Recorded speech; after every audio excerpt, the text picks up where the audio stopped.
If you had told me a month ago that I was going to read published Omegaverse fanfiction and enjoy it, I would have laughed in your face.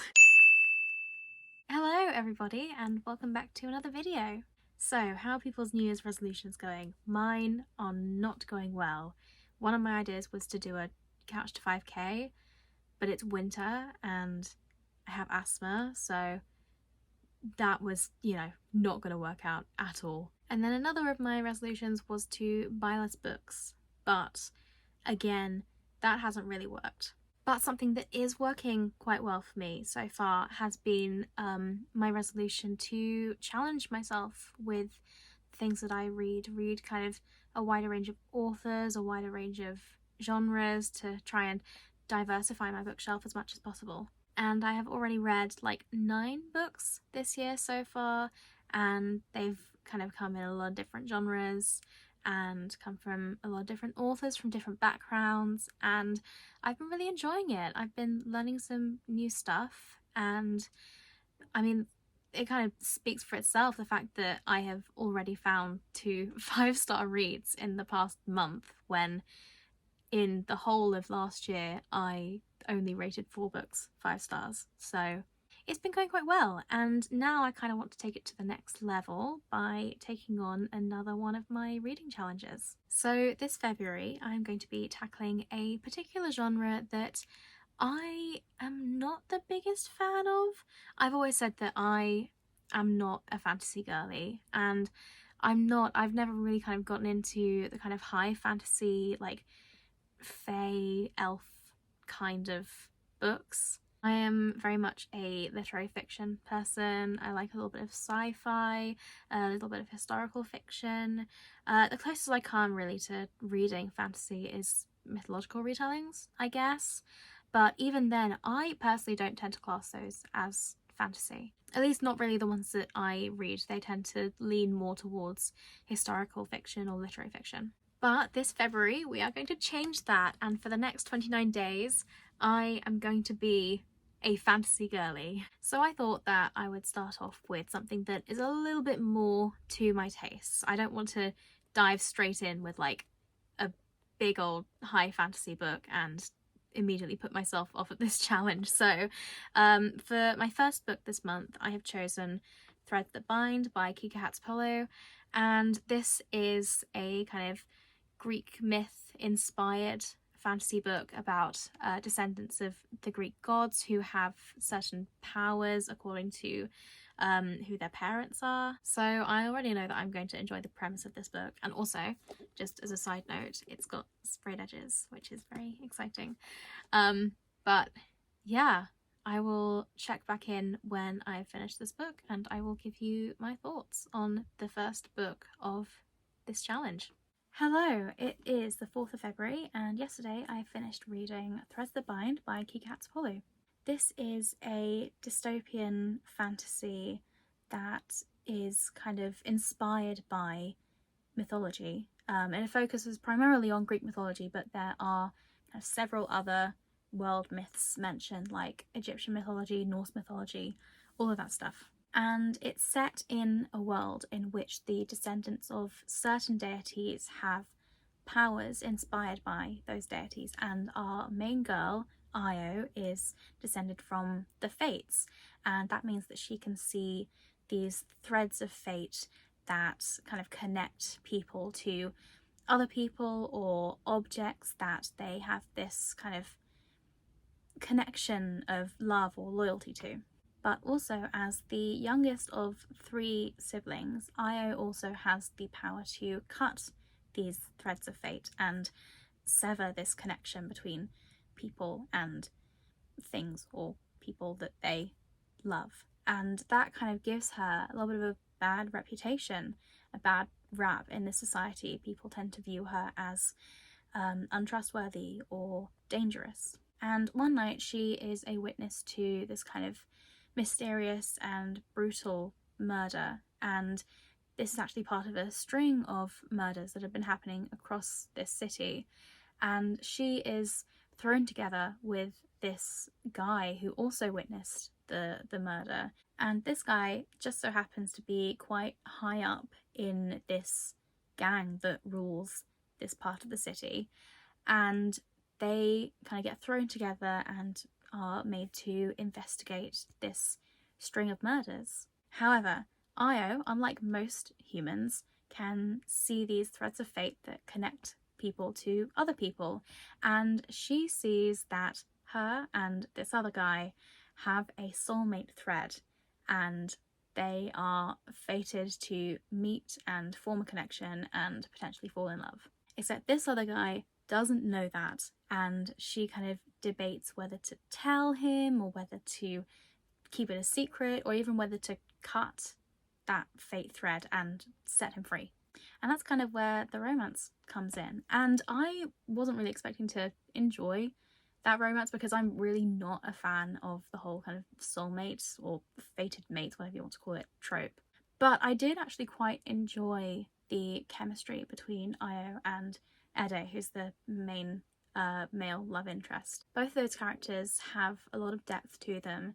They are explored in quite a bit of detail, and yeah, they were really interesting to read about. I thought that the world building was really fun. The magic system is very unique, and yeah, I really enjoyed learning about this world that Kika Hatsupulu has created. And I did also enjoy the fact that there wasn't like kind of a big chunk of world building lore dump at the very beginning. You get all these kind of secrets and little tidbits of history about the city and the different characters in the city, kind of peppered in amongst the plot as you keep reading, and you kind of piece together what's going on from there. And there are a lot of plot twists, and some of them I did not see coming, and that's always very cool.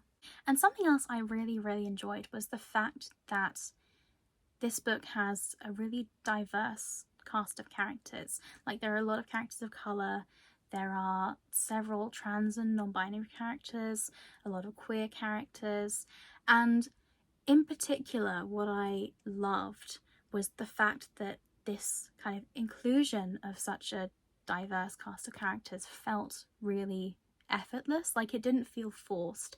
There were kind of, you know, one-off details mentioned about like certain characters being queer or trans, and there wasn't really any kind of big deal made of that. Like, it all felt very natural and completely normal. So I just wanted to point out that it was really cool to read a book with such diversity in its characters. So that was Threads That Bind by Kika Hatsupulu, and this is the first book in a duology, I believe, possibly a trilogy. The second book is coming out later this year, and I am really looking forward to seeing where the story goes next. It ended on a bit of a cliffhanger, which I'm a little bit annoyed about because I've got to wait to read the next installment, but I am very excited for it.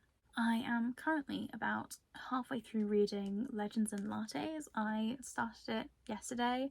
I've been finding it very sweet, very endearing. It's been a very easy read considering I am already like halfway through it and it's only been less than a day. I expect I will probably finish it by the end of today, if not definitely tomorrow, so I will update you with my final thoughts on that. Hello, it is later the same day, the 4th of February, and as promised I have just finished reading Legends and Lattes.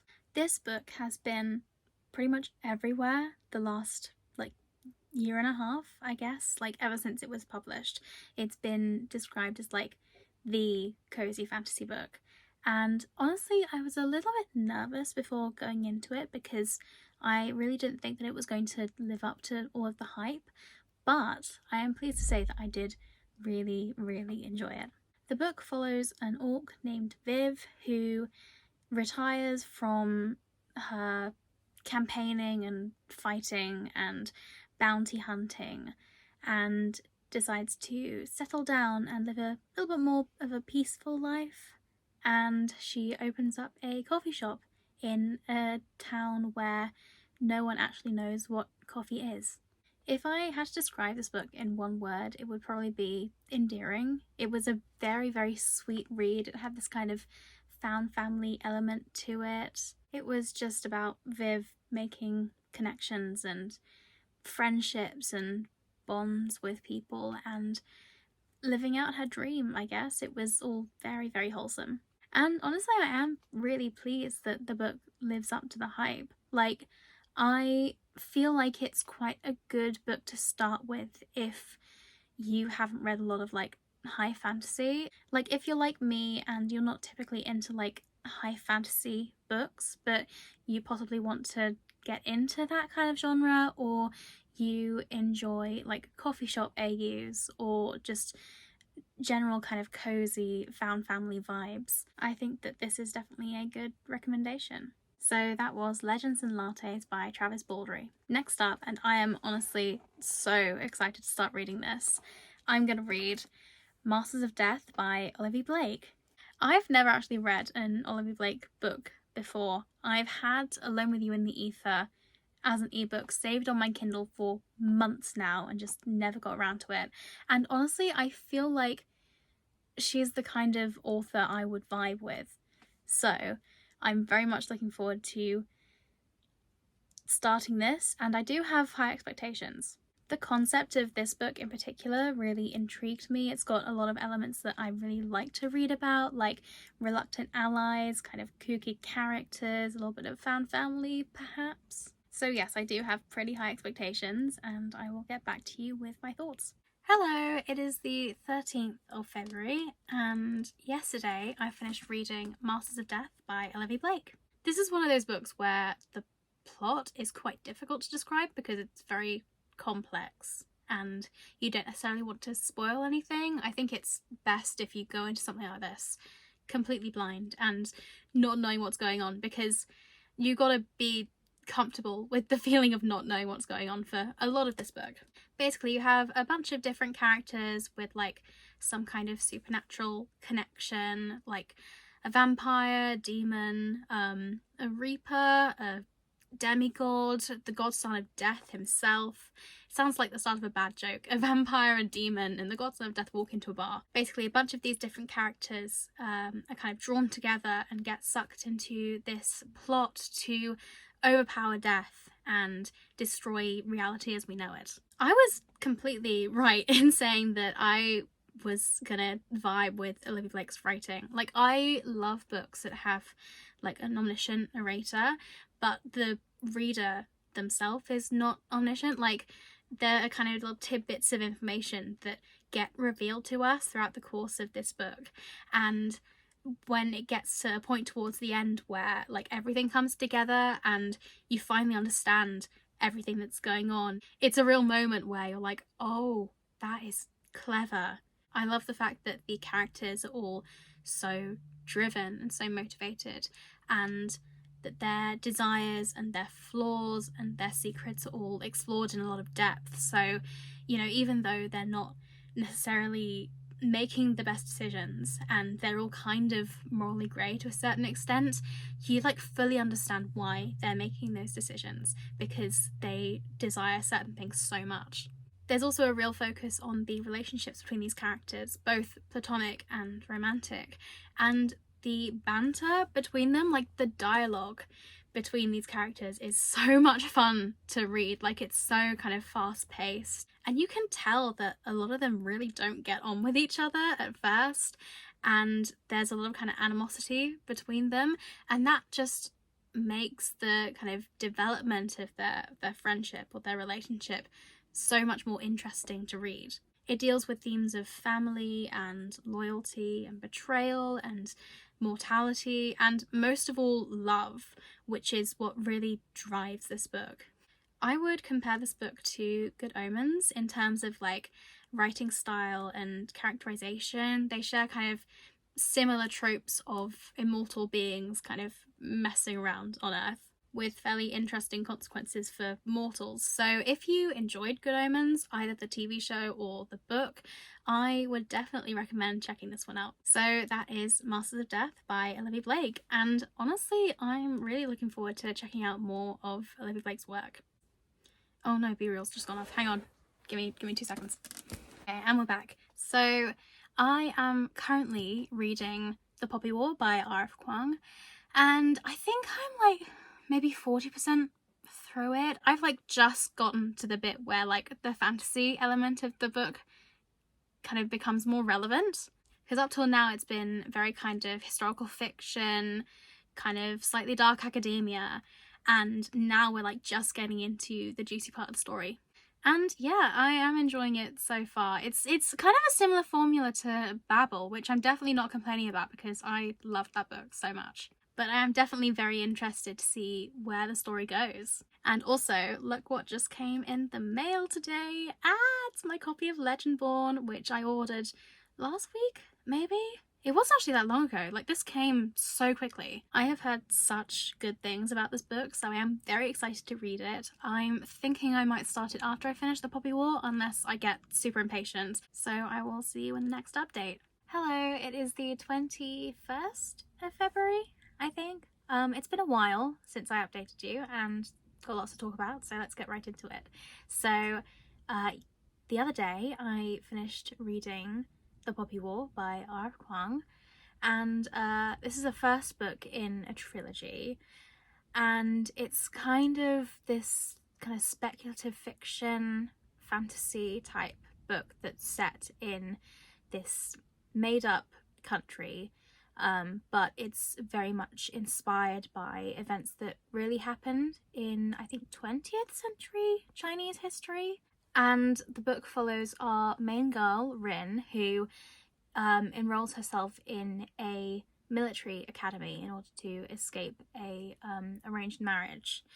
And kind of the first half of this book is kind of spent with her training at this academy, and then suddenly her country is plunged into a war with one of its neighbouring countries, and kind of all of the students at that academy, who are all very much still children, they're all quite young, they're kind of between the ages of like 16 and 19, they're kind of flung into battle, and they kind of have to cope with this very different kind of lifestyle and witnessing a lot of cruelty. And then at the same time you kind of have this really interesting magic system that is based off of like worshipping gods and shamanism, and that doesn't really come into play until about halfway through the book. The first half is very much, it feels like historical fiction, even though it is set in like this made-up country, and then the second half is when it really kind of starts to become more of a fantasy novel. And yeah, the book was fantastic. I knew I would really enjoy it because I have enjoyed everything that I've read by Rebecca Kuang, and yeah, I mean, her debut novel is no different. In fact, like, I'm so astounded that that is her debut, The Poppy War, because it already has like so much of her voice and her craft, and like it's got so much power to it. Like, it pulls no punches when describing like the horrors of war. Like, it is really dark and really gruesome, and it doesn't sugarcoat anything at all. So like, please check trigger warnings before starting the book, because it does get very, very dark. But like, that's what makes the book so realistic. Like, it doesn't kind of run away with the fantasy part of it and kind of make it like a whimsical kind of fighting evil story. It's like very grounded, and all of the characters are very morally grey. Like, Rin as a protagonist is so interesting because she's so driven and so motivated by all of her like desires. She has a lot of wants, and as a result of that she makes a lot of pretty terrible decisions, and like, you would be mad to agree with everything she does in the book. Like, not to spoil anything, but she does do some pretty awful things in the book, but you like fully understand why she does those things, because, you know, she's in a war, and sometimes during wars people are forced to take some very desperate measures.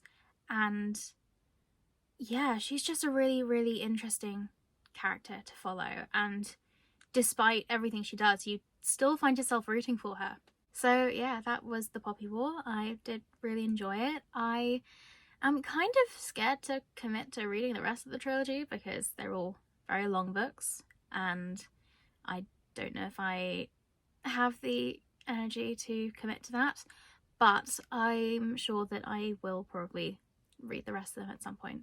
And then also yesterday I finished reading Legendborn by Tracy Deonn, and again this is the first book in what I believe will be a trilogy, maybe a series, I don't know, but yeah, in this we follow our main girl Bree, who has just lost her mother in a freak accident, and she kind of stumbles into this mysterious secret society, and she has just started college as part of this like early college program. She's 16 years old, and she kind of infiltrates this kind of secret society because she believes that they potentially have something to do with her mother's death. And in kind of her investigation, she discovers that this secret society is like part of this great big magical order of descendants from the Knights of the Round Table, and their job is basically to protect the rest of humanity, the mortals, the once born they call it because they are the legend born. They have to protect them from demons who come over from the shadow realm. That's not what they call it, but that is what I'm calling it. It's like they call them shadowborn, I think, so I'm assuming they come from the shadow realm. And yeah, Bree kind of enters this this society, this order, and she strikes up a little bit of a romance with one of the legendborn. And during this whole process, she discovers that actually she has some kind of mysterious untapped power within her. And yeah, again, this book was fantastic. I really enjoyed it. What I thought was really interesting and really refreshing is because the Knights of the Round Table is a Welsh legend specifically, it's this European legend. This order, the Legendborn, they are all kind of primarily white people, and Bree, as you can tell, she is a young black woman, and she enters this society that has been historically very white. And Tracy Deonn, the author, does not like pass over those implications at all. Like, she fully discusses in depth Bree's experiences as the kind of one black woman in this society that has always been very kind of closed-minded, and like she feels very much like an imposter. She is made to feel like she doesn't belong. She experiences a ton of microaggressions that eventually turn into pretty much macroaggressions. But yeah, in the end, she kind of ends up using her heritage to her advantage, and she is all the more strong for it. And yeah, I just thought that was a really refreshing take on this kind of subgenre of fantasy that is inspired by European mythology and folklore that does tend to be very kind of predominantly white and not that diverse. It was really cool to have a different perspective on it. And besides that, this book also deals with the theme of grief. Like, Bree is constantly grieving her mother throughout like the whole novel, and you know, that is taken super seriously, and I think it's dealt with really well. It's like, grief isn't something that just kind of goes away when you're like kind of preoccupied with something else. It's kind of always there all the time, and you just kind of have to deal with it, and that's what Bree has to do. So once again, I think I will be continuing with the series. It does finish on kind of a cliffhanger, so I definitely want to see where the story goes. And yeah, I'm looking forward to following the story on. So my next read will be Bride by Ali Hazelwood, which honestly I'm reading purely out of curiosity. Like, I've never read an Ali Hazelwood novel before. I have Check and Mate as an ebook waiting on my Kindle, and it has been waiting on my Kindle for like months now, and I haven't gotten around to it.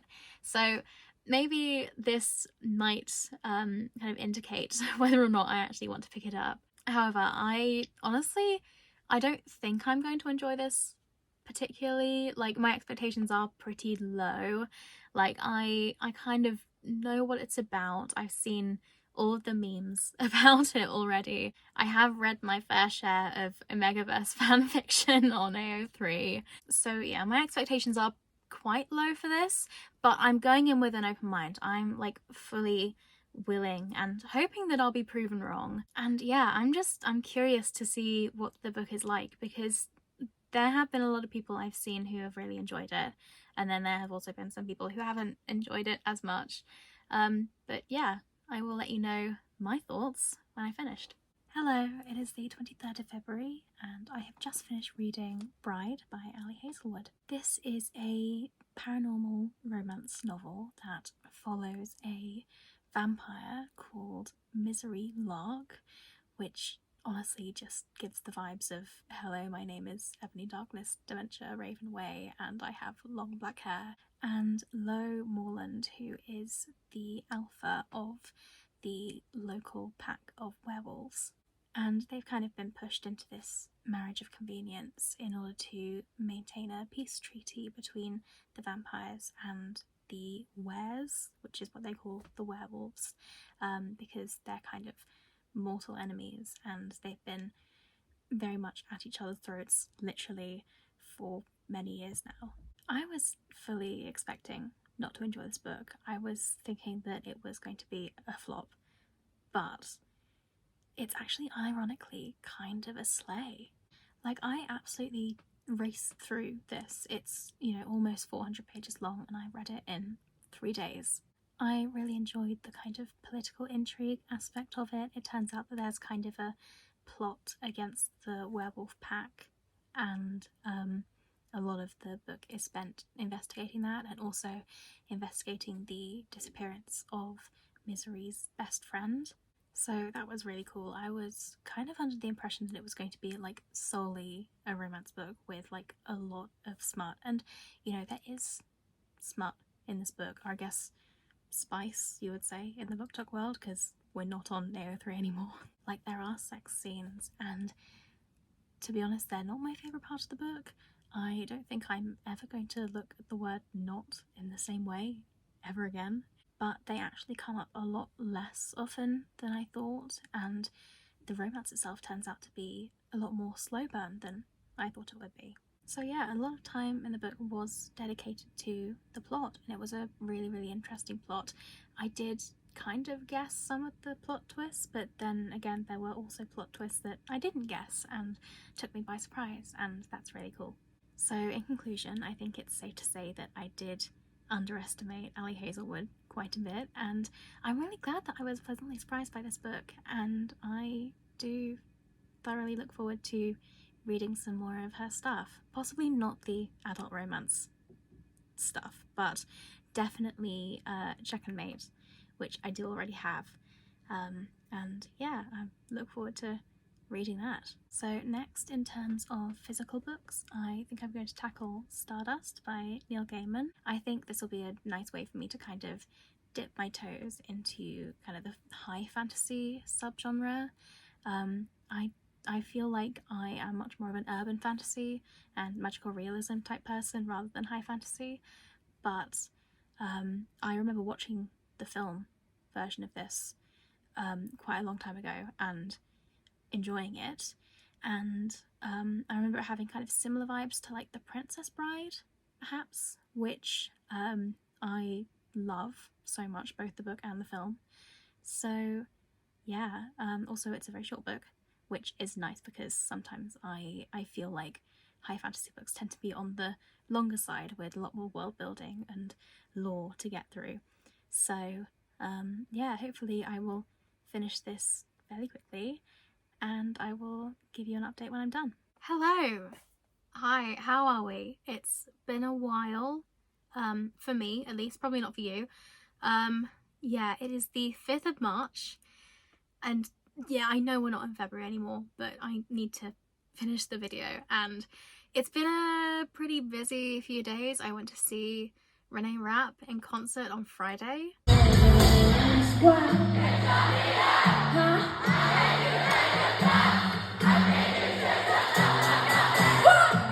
She was absolutely phenomenal, unreal, honestly.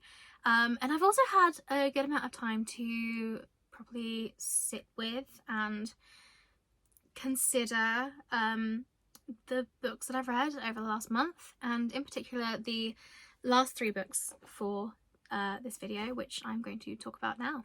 So as promised, I read Stardust by Neil Gaiman, and this is your kind of typical fairy tale inspired adventure quest story about a young man called Tristan who ventures into this magical realm of fairy, which is on the other side of this wall next to where they live, which is a village that is appropriately called Wall.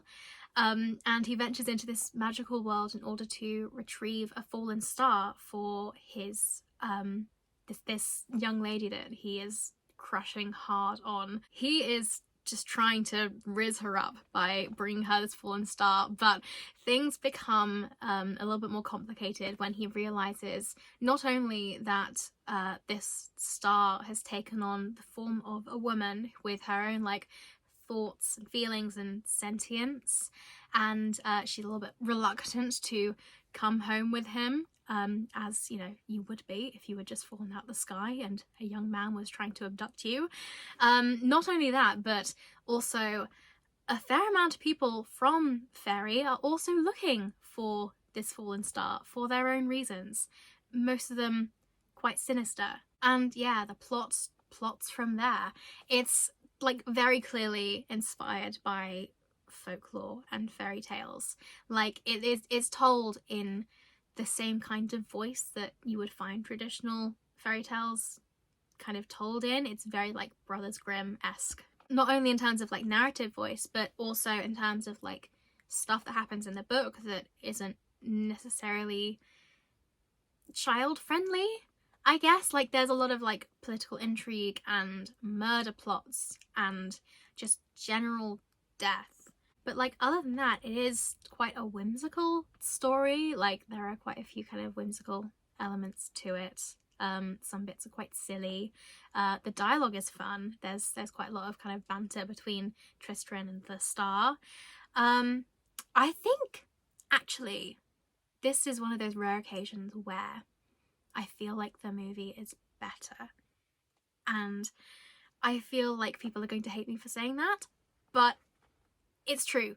That is my opinion. I felt like the ending of this book was kind of anticlimactic. I was expecting like a big kind of fight scene, because what I remember from the film is that there is this kind of big climactic scene at the end where like people die and sacrifices are made and all of that stuff. And I mean, I watched the film years ago, so I could be remembering completely wrong, but I just like, even so, I feel like, yeah, the ending to the book was a little bit anticlimactic. Like all of the loose ends were very nicely tied together, but there wasn't as much action as I was hoping there would be. And also, not only is the ending kind of slow, the beginning is also pretty slow. Like it does that thing that I was kind of dreading to read in high fantasy, where there's like a lot of exposition at the beginning. Like there's this whole prologue in this book that like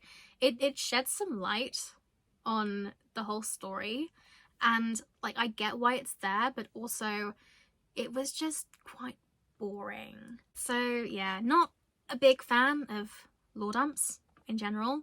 I think I'm gonna give this 3.5 stars. It was still fun, and you know, it's a very short read. It did not take me very long. Yeah, it was kind of whimsical and yeah, kind of a classic Neil Gaiman story. So that was Stardust by Neil Gaiman, and yeah, you should watch the movie.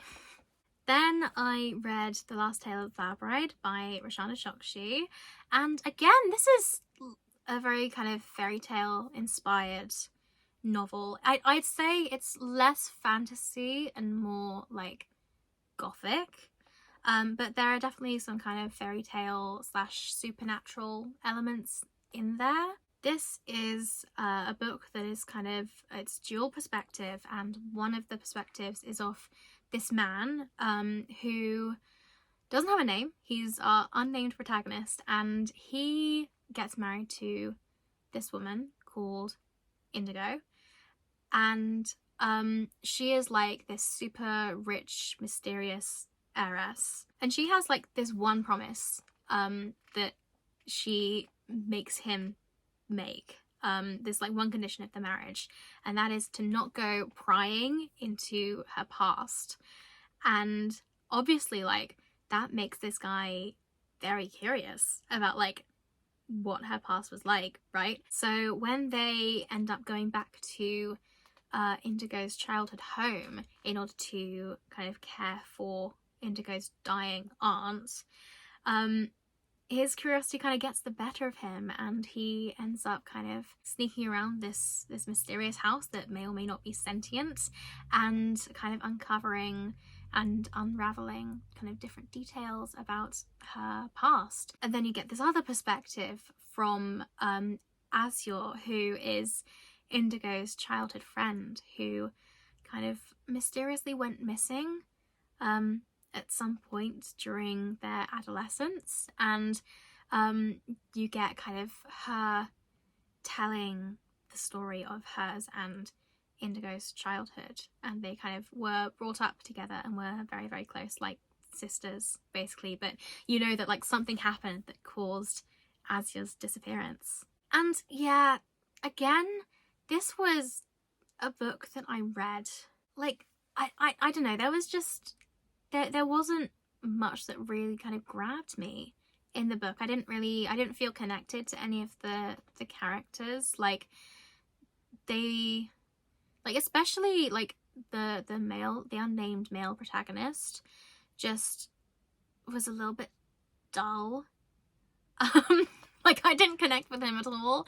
And yeah, it was very slow paced, which I think didn't help my reading experience at all. But what kind of frustrated me the most was that I ended up just guessing the plot twist less than halfway through the book. Like I was reading, I got like less than halfway through, and I was like, hey, wouldn't it be completely wild if if this random thing happened and, you know, we found out actually that this was the case? Wouldn't that be just so rogue? And then that actually turned out to be the plot twist at the end of the book. And like I wasn't even like guessing it as a serious thing, which is the worst part. I don't know if that necessarily makes the plot predictable, because I wasn't like putting serious effort into predicting it. But yeah, I didn't have the best time with the book. I did come quite close to DNFing it, and honestly I don't know why I didn't. I think maybe like I'd gotten so close to the end by the point that I was kind of seriously considering DNFing it, that I just was gonna finish it out of spite mostly. I don't know, it's like it was a very well written book. Like the prose was very lyrical, and yeah, it like very, yeah, just well written. But in terms of like plot and interestingness of the book, it kind of gets a lower rating for that. If you're like super into books with like very little plot, quite slow pacing, but really nice lyrical writing, then I feel like you might really enjoy it. But for me, I just didn't have the best time with it. Like, yeah, it was a perfectly fine book. Probably not for me, but definitely for other people, I think. So that was The Last Tale of Flower Bride, and my thoughts for that were just all over the place. So I'm sorry to like me in the future who is going to have to edit that into like a coherent review. And then finally, and I like fully admit that I had a lot of hubris in trying to finish this book before the end of the month, because it did take me until March the 2nd to finish it, and it was, what, 450 pages long? Yeah, it was a lot of pages. And yeah, I really thought I was going to finish it by the end of the month, but I really didn't. My final book for the month and a bit was Her Majesty's Royal Coven by Juno Dawson. This is a book about 4 childhood friends, and they all grew up together, and now they're all kind of in their mid-30s, and they've kind of moved on to different kind of ways of life, I guess, but they still kind of got this bond between them, and they are all witches who are a part of, or they all used to at least work for Her Majesty's Royal Coven, HMRC, which is like the secret division of the British government that they don't really want you to know about, and they're kind of undercover, like, practicing witches to try and protect kind of the rest of the country from demonic forces and kind of magical evil things. And long story short, they all kind of get tangled up in this potential danger to humanity that could possibly end the world as we know it. And yeah, it follows them as they all respond to this danger in very different ways, and their friendships become quite strained because they realize that actually sometimes they have wildly different fundamental beliefs, and it all kind of culminates in this great big battle at the end. I thought this was a fun read. I really enjoyed most of this book. Like, not only is it kind of a fun, whimsical, humorous tale about witches and warlocks, it also deals a lot with themes of grief and motherhood and womanhood, and there are queer and trans characters in here that play a big role in the story. I didn't grow up reading Harry Potter. I have literally read like the first 1.5 books, which is quite shameful considering the fact that I literally used Harry Potter in my undergrad dissertation.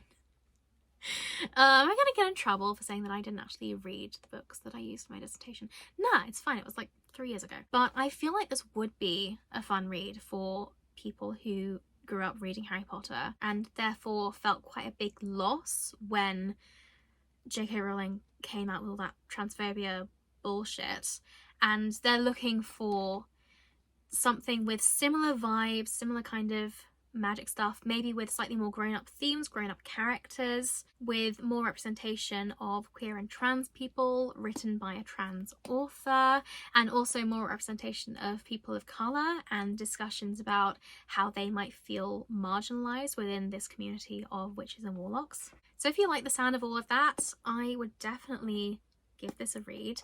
I did have issues with it. Most of my issues do, however, fall within the last like 50 pages of the book, so I don't want to talk about them because that would mean spoiling the book, and I do feel like this is still worth reading despite my problems with it. I do have a longer review that is quite spoilery on a story graph if you feel like checking that out, and I would love to kind of open a discussion. So yeah, overall 90% of the book was great. The final 10% of the book was kind of meh, but overall, yeah, I think it was a pretty decent book to finish the challenge on. So that is it for this month's reading challenge. I believe I read 9 books this month, or like this month and a bit, and yeah, I feel like it was quite successful actually. Like, for someone who isn't particularly a fantasy girly, like I don't tend to pick up fantasy books very often, especially not like high fantasy that requires a lot of like world building and lore dumping and just general brain power to keep up with. I did actually enjoy most of the books that I read this month. My favourite book this month was The Poppy War by R.F. Kuang. I just thought it was so well written, and like to such an extent that you didn't really realise that it was a fantasy at all. It felt more like a kind of martial epic novel, or even like a historical fiction novel, even though it's set in like a very much made up country. I think the fact that the events in the book were very much inspired by events that really happened in history really helped with that kind of vibe. And I'm looking forward to reading the rest of the trilogy, although am I really looking forward to it? Because like I know it's going to be emotionally damaging if the first book is anything to go by. So yeah, I mean I am looking forward to reading the rest of the trilogy, but I know that the other two books are going to be just as sad, if not even more sad. So yeah. I think I'm gonna need quite a bit of time to like emotionally prepare myself for reading the rest of the trilogy, but eventually I will get to them, I promise. My least favourite book this month was The Last Tale of the Flower Bride. That's like not to say that it was a bad book, because it was very well written, but I just think it wasn't particularly for me. I feel like other people could definitely enjoy it, but yeah, it just wasn't really my thing. My biggest surprise, pleasant surprise that is, was Bride by Ali Hazelwood. If you had told me a month ago that I was going to read published Omegaverse fanfiction and enjoy it, I would have laughed in your face. But I did genuinely, unironically enjoy reading this, and I'm really looking forward to reading more of Ali Hazelwood's stuff, especially if the rest of her bibliography is just as wacky and fun to read as this is. If you've read any of the books in this video, then please share your thoughts about them below. I'd love to open up a discussion about any of the books, really. It would be really great to hear your thoughts, positive or negative. This is a safe space. And if you have any recommendations for more fantasy books for me to read, please also let me know. I love hearing about your favourite books. And if this month is anything to go by, I might actually be more of a fantasy girly than I thought. So yeah, I'm definitely willing to read some more fantasy books in the future. As always, you can find me on Instagram, TikTok, the Storygraph. My username for all of those platforms is @WithLivJones, so please feel free to check me out there for more bookish content. And if you have enjoyed this video, and chances are if you've gotten to this point in the video you probably have, at least I hope so, please give it a like, give my channel a subscribe. I would really appreciate it. If you want to see more content, more reading challenges in the future, then yeah, please subscribe, please. Thank you so much for watching, and I will see you in the next video. Bye!